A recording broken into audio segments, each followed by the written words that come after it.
What's going on, my little piglets? It's your BFF Pork Chop here, and we're coming at you with entry number 10 of the June Vlog Challenge 2026. Did you really have to wait till I hit record to do that, really? It's because he wants to be part of it. He wants to be part of it. You can be part of it later. He's being a little turd today. Today, because he had a vet appointment, so he thinks he's important. He thinks he's special. Hey. Because everybody at the vet, he's apparently like Norm from Cheers. Everybody's There's like, Chandler! When he walked in today, apparently. Yeah, I walked in and I had like 5 different voices yelling, Chandler Bing! And it's a little small town vet. And so, not what he's used to, because like his normal vet, well, this is his normal vet now, but the vet that he pretty much grew up going to is a whole lot more like a doctor's office. Yeah. And so you go in, you very rarely see any other dogs or anything like that unless there's one in the waiting room, and they take you directly to the scale and then directly to your room, and you don't like cross paths with hardly anybody. Nah. Now, at his old vet, all the techs knew him, and he loved some of the techs. And he really, really loved his vet. I loved his vet. Yeah, I did too. She was great. And we didn't switch because we didn't like them. We switched because, there hasn't been a June vlog challenge since that. Oh. Oh, yeah. So. I was like, what happened? Last summer we probably briefly talked about Chandler's mystery illness, but maybe not, because June of last year he seemed like he was fine. Yeah. Sorry. I thought it's one of those things where like I posted, like I recorded multiple videos where I'm like explaining what happened and then I don't post them. Well, for every, and like you 10, might have posted something. But the chances are probably not, because for like every 10 like vlog like update I tried to record, I post like one. And then like that one is like so many details have already been like put on the wayside that I probably just whiffed it. So that's my bad, y'all. But well, long story short, this started October of 2024, and Chandler quit eating. And it wasn't totally abnormal for him because he's kind of a picky eater. He's always had tummy problems. I mean, he has been a GI anomaly since he was 8 weeks old. Yeah, you. Why are you licking the air? He's currently licking the air right now. Weirdo. He's fine. But anyway, it was, and he would go through spouts, like where he just didn't eat for a day or two. They didn't ever last very long. No. And they were typically accompanied by some other kind of GI upset. This one wasn't. He was just refusing to eat. Yep. And it got to a point where, like, week 2, I was having to trick him into eating. And we were doing everything we could, putting peanut butter in his food, putting chicken broth in his food, everything, just trying to get him to eat. Yeah, half and half with the canned wet food. And yeah. The gravy, we would mix it in with the dry. And that worked for a minute. He liked it for a sec, yeah. But then he would quit eating again. And so finally, we had switched vets just because the one that we were going to was expensive. So we had switched to another vet, and I took him in, and that, I'm not going to say what vet, because I don't think they're even aware that I'm upset with them. But he literally looked at me and said, yeah, your dog's not sick. And I was like, no, but he is. Like, he's not eating. He's like, well, he's acting normal. It's like, that's what he does. Yeah, he was like, well, he's acting normal. And I said, well, that's because he doesn't ever show that he's sick. Like, he's sick. The guy gets over from a shotgun wound and he still would want to play ball. Like, yeah. That's the type of dog he is. But so I convinced him to go ahead and run a CBC, where he discovered that Chandler was pretty anemic. And his first jump was, oh, he has leukemia. And I was like, cool, okay. And he said, but, you know, there's a lot of testing involved. The first thing we're going to do is just kind of get his red blood cells up, get him out of the anemia, let's give him some steroid, and I'm going to call some of my colleagues, and we're going to get to the bottom of this. Yeah. Didn't do any imaging or anything. No. And so, but I was like, oh, well, I trust you, you're a vet, you know, whatever. Posted about it on Facebook, and a friend of ours is a vet tech, think she's a tech. I don't know. She's wicked smart and she knows what she's doing. So, she texted me and was like, hey, can you give me some background on what's going on? Because this doesn't sound right. So I gave her all of the details and she was like, yeah, you need a second opinion because at the very least they should have done some imaging to make sure that there wasn't anything in his stomach or in his colon or anything like that. And I was like, okay. So we called his normal vet and I was honest with them. Because they were like, well, you know, it's been a while since you've seen us. And I was like, yeah, y'all are expensive. No. But at the end of the day, you get what you pay for. Get what you pay for with them. So we took him in and they did do the imaging and they set us up with a new vet because his primary vet wasn't there when I went. So he got a new primary basically. And she was wonderful. Yeah, we liked her. Absolutely wonderful. And she fought and fought and fought with us. Not with for us, for Chandler. Us, yeah, not against us. Because Chandler's case was really, really complicated. When we went in, she said immune-mediated disease, which is just a fancy way of saying an autoimmune condition. And so we put him on the steroid and we put him on all the things that he needed to try to get this immune-mediated disease into remission. And it worked. So by June of last year, he was totally fine. Or at least we thought. Yeah. But previously we had been taking him every 2 weeks for a new CBC. Had to decrease him slowly off the steroids. It was a whole big thing. So then, last September, August or September, he went off his food again. And he was anemic again. And so I started going back. And she was like, okay, well, this is probably not immune-mediated. No. Let's see what we can figure out.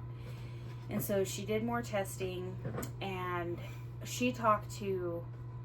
I don't know, 12 specialists. She got consults from a lady in France. We paid for a super expensive exploratory ultrasound, all kinds of stuff.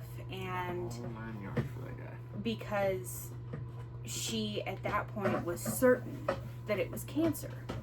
But she couldn't find anything to diagnose it truthfully. All of his tests were coming back kind of wonky. One test would say, yeah, this is cancer, but you need 2 things to prove that it's cancer. And so then the second one would come inconclusive. And so by October, she was like, well, we have done every test within our facility's capability, and we just don't have answers for you. So we can go one of 2 ways. We can send him to, we can refer you to a specialist, or, specifically an oncologist. Or we can just put him on palliative care and continue with the steroid because we know it makes him feel better and it makes him eat and it keeps him from being anemic, and, you just would never know. So originally we were just going to go with the palliative care because we were like, we cannot do this. We cannot spend thousands. We had already spent thousands. Yeah. And we were like, we can't. And we can't miss work to take him to a specialist. There's not one in Amarillo. The most convenient for us was Albuquerque. But the next, the one that they recommended was in Dallas, but Albuquerque was a little bit closer. Yeah. And more convenient. And I did call them and ask some questions, and we were just like, man, we can't swing it. But I see Colin probably would have been okay with, let's just love him for the amount of time that we have left. Yeah. I need answers. I'm not okay with open-ended. So I had remembered my mother-in-law had a dog that had multiple myeloma and was diagnosed through a bone marrow biopsy that was done by a vet in a small town. I'm not going to say which one because it's the only vet there. Only vet. And So I called them and I was like, hey, can you do this? And they were like, let's get you an appointment first, send over all the records. So we did. We sent over all the records, and I went and met with her.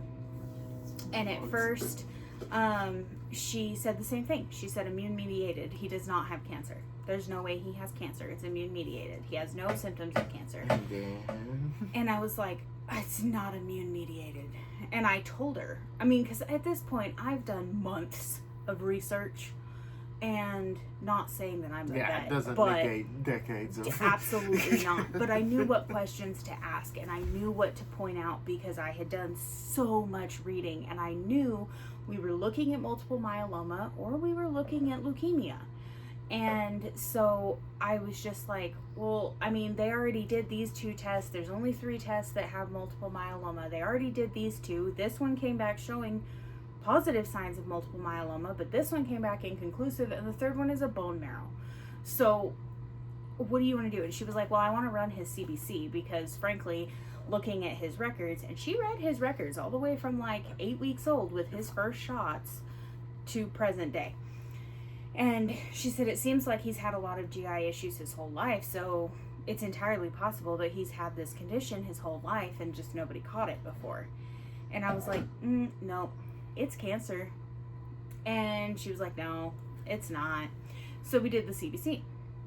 And then she called me back when it came back, and she had done a couple of other tests too. And she called me back and she said, yeah, I don't know. This is reading a little weird. Yeah. She said, can you bring him in to do a urine test, and I'll have them use the blood that I already sent in for a different protein test? And I was like, yeah, that's fine. So I brought him in, did a urine test, and it tests the proteins, the types of proteins that are in his blood and in his urine. And there's a specific type of protein that only forms when there's cancerous cells. And so with that, combined with the results from his CBC, we could prove that it was multiple myeloma, because multiple myeloma is a cancer of the plasma cells, which start in the bone marrow. She didn't want to put him through bone marrow unless we absolutely had to. So she was like, it's probably going to come back just fine, but yeah, there were little, I just want to rule it out. And I was like, okay, yeah, that's fine. It's cancer, but that's fine. So she did the test, and the next day she called me and she was like, hey, so I really don't want to make this phone call, but yeah, your dog has multiple myeloma. And I was like, Shocker. Now what? Like, what are the next steps? Like, I realize if we had to have cancer, that's the best one. I mean, aside from skin cancer that can be removed. Yeah. Multiple myeloma is like one of the best ones because it's very, very slow progressing. And while it's not curable, of course, it can be managed for long term. But he is going to be on chemo for the rest of his life. And it's just a little pill. It's not, it's just a pill. And so he's on chemo and steroids for the rest of his life. Which, I mean, he's taken just fine. Yeah, he's fine. I did, when I went shopping, because he usually likes the Greenies pill pockets, the peanut butter ones. The store I went to didn't have them, so I switched to chicken, and he seems to be liking those just the same. So as long as the it's pill steroid pockets, makes him swallow anything. It really doesn't matter. He used to be so hard to give pills to. Now he's a freaking alligator. Yeah, So- he'll take anything. We used to be able. He was not food motivated at all. You could leave a plate in front of him and he would ignore it and follow you. But now he's just like, This dude. hey. Colin had gotten me Sonic on Sunday, and I didn't eat it, so he heated it up for me later, and I put the plate on the back of the headboard because I sleep against the wall and it's really hard for me to get out of bed because fat. So I put it on, and they don't ever mess with stuff up there, No. particularly when we're in the room. Exactly. Well, I was gonna get up to go do something, and I was gonna grab the plate. I just needed to get down to the edge of the bed first. And I hear ding, ding, ding, and I turn around, and this bro is taking the burger off, and it was just half a burger, but he was taking it off the He plate. took the bun. I caught him before he took anything other than the bun, but like this dude was never food motivated. So we forget that we have to like pay attention to things like that because he'll take food right out of your hand. Yeah. I mean, we'll be eating popcorn, and he'll just straight up, like, if I'm talking, because I talk with my hands, I'll be like this, and he'll just straight up take it out of my hand while I'm talking. And that has never been a thing before. I mean, he will be 9 next week, and that has never been a thing until the past 6 months. He said popcorn, and his eyes got a little big, and he licked his lips when he said it. Of course he did. Popcorn's his favorite. What he does. Anyway, that's the saga of Chandler, and Yeah. he had his 3-month CBC that we had to do today to make sure that he's still tolerating the chemo okay. We won't get the results till Friday, but I assume because he's just like one, symptom, and it's apparently normal for what he's going through. Because we got that tested, but other than that, it's just like he's like the exact same, like, yeah. Except he likes food a little bit more, so he's got that going for A little bit more. Sarcasm, dear. He actually gained a little bit of weight, He which gained half a pound. yeah, I mean, it's not that big of a deal. No. I don't know how, because his food hasn't changed at all. That's weird. The only thing I can think of is maybe less activity, because we've been so busy, and our dogs are kennel trained. Clearly, they're in the kennel right now. And they are kenneled anytime we're gone, because the beagle likes to pee, and then Chandler thinks it's okay, so then he pees on top of her peeing. Yeah, it's a whole fun thing. Yeah. But So we've been so busy. That's the only thing I can think of is less activity, because they've been in the kennel more often than they normally are. Yeah. Little babies. Little baby boy. But yeah, so that's the vlog. I didn't have anything else to talk about. Yeah, I was gonna do a couple things, but it was totally like Talk about it. minuscule. I'm afraid that it's gonna run out of time. Is my problem. Did you delete your food review? Yeah, I did. You're good. Speaking of the food review, we did a food review today. If you guys want to go watch that tomorrow, be 3 o'clock Central tomorrow. That was it. That was your couple things, was the food review? I was gonna stretch it, but that was it. Okay. So. I was just saying, we've done like 35-minute ones before, so if I didn't mean to take over your vlog. But she didn't. It's totally fine. But they need an update for sure. Because again, it's one of those things where I'm like, I'm gonna tell them the next update, and then again, like, what the biggest proponent usually when I did like updates was my phone overheating in the car on the way home, and so like I would just say, screw it, I'll try it again tomorrow, and then the next day lather, rinse, repeat, and then like, oh look, we're gonna have a cloudy day on Friday, maybe I could try to record it then. So and then by the time I get to it, I'll just talk about the channel stuff. Oh yeah, another thing I want to talk about, the 13th, y'all are gonna get 3 videos in one day on the 13th, just on Saturday, giving y'all a heads up. Y'all have Arkham Knight Part 6, a time travel horror story collection, and the vlog.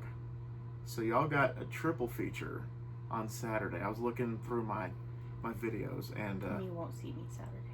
yeah, so I'll be riding solo with the vlog on Saturday. So I just saw that and I was like, okay, this one's on the 13th. This one's also on the 13th. And it's June Vlog Challenge month, so that one's also going to be on the 13th. So, 3. Pick number 3, my lord. Pick number 3, my lord. But the time travel horror story collection, I'm really, really proud of that one. And I'm proud of every single one of them. I'm biased, though. I'm currently writing one for a...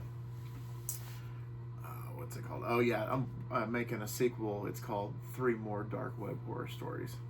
And so I'm like in the midst of writing the first one, and I have the other 2 like planned out, like how I want to write them. It's really better when I have a structure and not just writing just like word vomit, word salad. I'd like to have a structure, beginning, a middle, and an end, and then just try to fill it the best I can. You like doing your rough draft? Yeah, I definitely like doing the rough draft first. I hated rough drafts. Because then I'll go like on a 6-paragraph tangent about the color of somebody's like shoes, and then I mean, it works for J.R.R. Tolkien. yeah, but I'm not Tolkien, nor do I claim to be Tolkien. I'm like a junior R.L. Stein, like like R.L. Stein Jr. Like some of the stories I do write are kind of macabre and they're kind of like sadistic, and then other parts of it is just kind of like, yeah. But I'm not like. It'd be cool to be like on the level of like Stephen King or whatever, but that's probably never gonna happen. That's okay with me. But yeah, so and then I finished the text to speech for the 3 marriage horror stories and the 3 workplace horror stories coming out. So those I'm waiting to edit and do everything with those. But yeah, I'm like 4 collections ahead than where I was a couple months ago. I actually forgot one in 1 week. So I was supposed to post them every 3 weeks, and I actually, from April to May, it took me a month to do one because I took an extra week to make sure that the stories came out the way that I wanted them to, and they did. So that's the time travel ones coming out, like I said, on the 13th with the triple feature for you guys. So yeah, that's pretty much all I have. Like, again, watch the food reviews, watch the vlogs, answer or ask questions that you want answers to. It could be anything. Give it my best shot, like the meaning of life and all that stuff. I think somebody asked me that once. But whatever. The meaning of life is chocolate. The meaning of life breaks down into 3 categories. Chocolate. Those 3 categories are... Dark chocolate, milk chocolate, and white chocolate. No. I mean, for you, that's great. Fantastic. I love that for you. Mine, I have no freaking idea. I just thought of like 3 categories. But anyway, so maybe if you guys want my in-depth answer to that, send me the question, what's the meaning of life? And I'll probably answer it in tomorrow's vlog. But we're going to get out of here. That dog is going to burn a hole through me with that stare. So thank y'all so much once again for dropping by. And always remember my little piglets, calling Pork Chop. Loves y'all the most, so y'all take it easy, guys. And thank you for updating them on Chandler. I'm sorry. Because I failed to do so. I failed to do so, and it's fine. I've also just told the story so many times because people ask me, what's going on with Chandler? She could and tell so them then I they're just... asleep. Blah, blah, blah, blah. So we will see y'all next Yeah, time. you. So Yeah, you. bye guys.